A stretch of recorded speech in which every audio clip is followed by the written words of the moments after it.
Kani nchi yetu ikawa kila siku inachafuliwa tu kimataifa. Kwa muda mfupi tu meli 5 zimeshashikwa.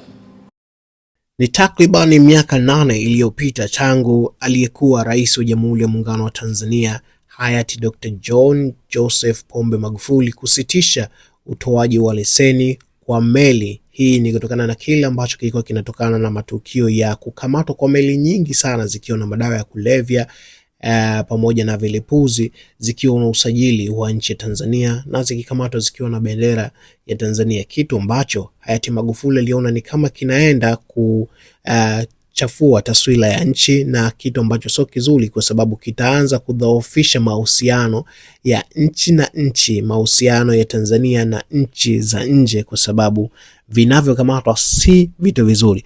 So Magufuli alisitisha, na aliongea hilo akiongea na Wizara ya Mambo ya Nje pamoja na watendaji wake, lakini pia akiwasihi mabalozi kuanza kufanya kazi kuwakilisha Tanzania au kuwakilisha nchi zao vyema, kutokana na kile ambacho au zile sababu zilizofanya wateuliwe kwenda huko, kwa sababu baada ya matukio yote hayo ilionekana kuna weakness kwenye utendaji pia wa mabalozi kwenye kufuatilia mambo kama hayo hapo.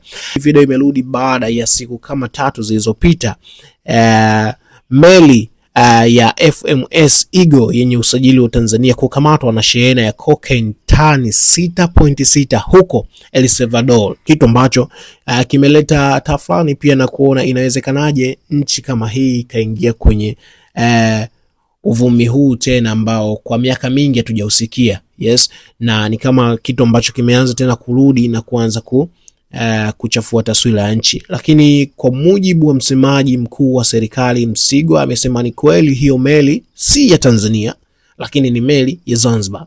Yes, sasa kitu ambacho pia kimeleta maswali mitandaoni kwamba inakuaje labda kwenye matatizo tunaiona Zanzibar iko peke yake, lakini kwenye vitu vingine tunaona kama tumeungana nao. Lakini ni meli ambayo imekamatwa ikiwa na bendera ya Tanzania na ina usajili wa Tanzania, lakini kwa mujibu wa Msigwa ni kwamba usajili wa meli hiyo ni wa Zanzibar, na tayari Zanzibar imechukua hatua ya kufuta usajili wa meli hiyo hapo, na hatua nyingine zikiendelea kuchukuliwa kuhusiana na jambo hilo ambalo limetokea.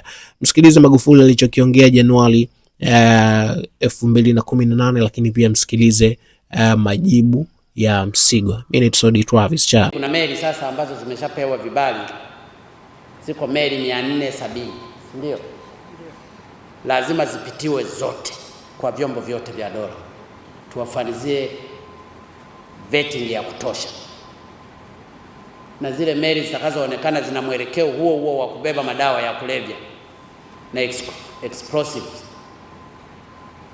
zifutiwe leseni. Na tumeshazungumza pia, wamenifafanulia mawaziri wa husika. Kwa hiyo katika maagizo yale yaliyotolewa na makamu wa rais, nimeongeza maagizo hayo mengine. Haiwezekani nchi yetu ikawa kila siku inachafuliwa tu kimataifa. Kwa muda mfupi tu meli 5 zimeshashikwa, zinapeperusha bendera, na wanatumiaga mameli yaliyochakaa ili kusudi hata yakichukuliwa kule wayataifishe, they don't care, lakini yana bendera ya Tanzania. It can't be. Kwa hiyo Mheshimiwa Waziri, hili lisimamie. Sawa. Asante sana. Maelekezo yaliyotolewa na makamu wa rais yaendelee, lakini nimeongeza pia maelekezo mengine kwamba kuanzia leo hakuna kutoa leseni kwenye meli yoyote. Shirika lile la meli duniani sisi ni wanachama. Kwa wenzetu Zanzibar walisajili hii meli kupitia kwa wakala, kwa sababu kiutaratibu ni kwamba ukiwa kwenye lile shirika ile International Maritime Organization una uwezo wa kuwa na mawakala mbalimbali ambao watakusaidia kusajili meli katika maeneo mbalimbali. Kwa baada ya kutazama tumekuta kweli ni meli ambayo ilisajiliwa kupitia kule Zanzibar, na wenzetu Serikali ya Mapinduzi Zanzibar imechukua hatua kadhaa, lakini niwaombe ndugu zangu waandishi wa habari, Serikali ya Mapinduzi Zanzibar watakuja kutoa taarifa kuhusiana na meli hii. Lakini kwa haraka, ili watu wasiendelee kupata upotoshaji, ziko hatua ambazo zimechukuliwa mara moja, kwa sababu meli hizi zikiwa zinasajiliwa kwenye nchi yako sio kwamba inatoka hapa. inaweza ikasajiliwa ikiwa kwenye nchi nyingine na inafanya kazi huko, na ndio maana hata kwenye meli hii, kwenye taarifa ambayo imetoka, mmesikia kwamba hakuna Mtanzania aliyekamatwa huko.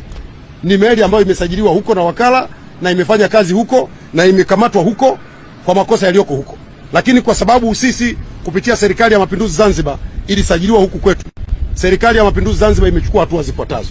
Kwanza, ilipopata taarifa tarehe 17 ya mwezi uliopita, mwezi wa pili, mwezi huu, tarehe 18 ya mwezi wa pili, Serikali ya Mapinduzi Zanzibar imefuta usajili wa ile meli.